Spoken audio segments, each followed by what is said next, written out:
কোন দিন কোন কোন রঙের পোশাক পরলে কপাল খোলে সত্যি সেটা কিন্তু জানা উচিত। আর জ্যোতিষশাস্ত্রে সপ্তাহে 7 দিন কোন কোন রঙের পোশাক পরছেন তার আলাদা তাৎপর্য। আজকের ভিডিওটি শুরু করছি। তো আজকের ভিডিও কিন্তু টোটালি বিশ্বাসের ওপর এই ভিডিওটা বানানো হয়েছে। আপনারা চাইলে বিশ্বাস করতে পারেন বা নাও করতে পারেন, সেটা সম্পূর্ণ আপনাদের ব্যাপার।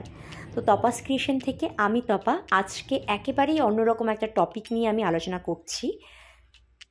আর এই ভিডিওটা আপনারা দেখবেন টোটালি কিন্তু বিশ্বাসের ওপরে এই ভিডিওটা বানানো রয়েছে। অ্যাকচুয়ালি চারদিকে যা ঘটনা ঘটছে সত্যি ভীষণভাবে কিন্তু মর্মান্তিক ঘটনা। 2025 সাল মঙ্গলের বছর এটাকে বলা হচ্ছে। তো অলরেডি 6 মাস কেটে গেছে আর আমরা ভয়াবহ ঘটনা কিন্তু দেখে আসছি। তো আমরা জানি না কার জীবনে কখন কিভাবে পরিবর্তন আসবে। তাই কিছু পজিটিভ ওয়েতে যদি আমরা নিজেকে পরিবর্তন করতে পারি, কিছু সহজভাবে যদি নিজেদের মধ্যে কিছু পরিবর্তন ঘটাতে পারি, তাহলে এর থেকে ভালো আর কি হতে পারে। কালার থেরাপি করে আমাদের ভাগ্য ফেরে। সত্যি কি তাই? এটা কিন্তু আমার কথা না, এটার বলছেন জ্যোতিষশাস্ত্রের অনেকাংশেই। জ্যোতিষ মতে জন্মরাশি ও গ্রহ নক্ষত্রের অবস্থান মানুষের ব্যক্তিত্ব, ভাগ্য এবং দৈনন্দিন জীবনের উপর প্রভাব ফেলে। প্রতিটি রঙেরই কিন্তু একটা বিশেষ শক্তি আছে আমরা জানি, আর এই রং আমাদের মনের উপর কিন্তু গভীরভাবে প্রভাব ফেলে। আর এই রঙই কিন্তু আমাদের জীবনে ইতিবাচক পরিবর্তন আনতে পারে। তো চলুন জেনে নিই জ্যোতিষ মতে সপ্তাহে 7 দিন কোন কোন রঙের পোশাক পরতে বলেছেন আর তার কি কি আলাদা তাৎপর্য রয়েছে। সমস্তটাই থাকবে আজকের ভিডিওতে।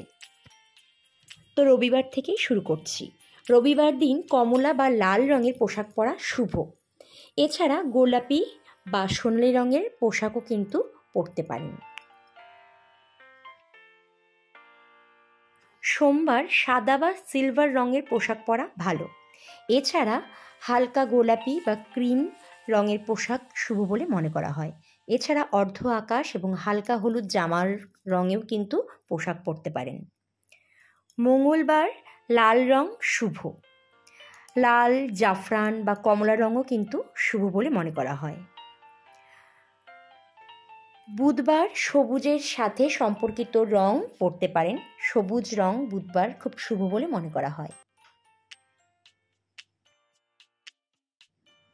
বৃহস্পতিবার হলুদ রঙের পোশাক পরা খুবই শুভ বলে মনে করা হয়। বৃহস্পতিবার লক্ষ্মীবার, আপনারা সবাই জানেন হলুদ রঙের রঙটা খুব শুভ বৃহস্পতিবার। এছাড়া কমলা বা কমলার ছোঁয়া জাতীয় কোনো রং আপনারা কিন্তু পরতে পারেন, এটা ভীষণই শুভ।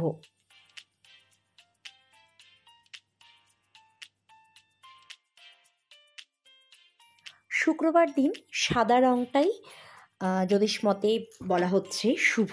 এছাড়া লাল বা গোলাপি রঙও কিন্তু পরা যেতে পারে।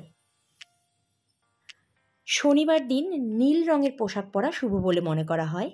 এছাড়া গাঢ় বাদামি বা বেগুনি কালারেরও কিন্তু শুভ বলে মনে করা হয়। তো আর দেরি কেন, খুব সহজ কয়েকটা টিপস, খুব সহজ কয়েকটা কাজ, তো সেটা কিন্তু করা যেতেই পারে। তো আপনারা দেখুন করে আপনাদের জীবনে কিছু পজিটিভ পরিবর্তন আসে কিনা আমাকে অবশ্যই কমেন্ট করে জানাবেন। আর আজকের ভিডিও এখানেই শেষ করছি। এভাবেই তপাস ক্রিয়েশনের সাথে জুড়ে থাকবেন। ভিডিওটি ভালো লাগলে লাইক, কমেন্ট এবং শেয়ার করবেন।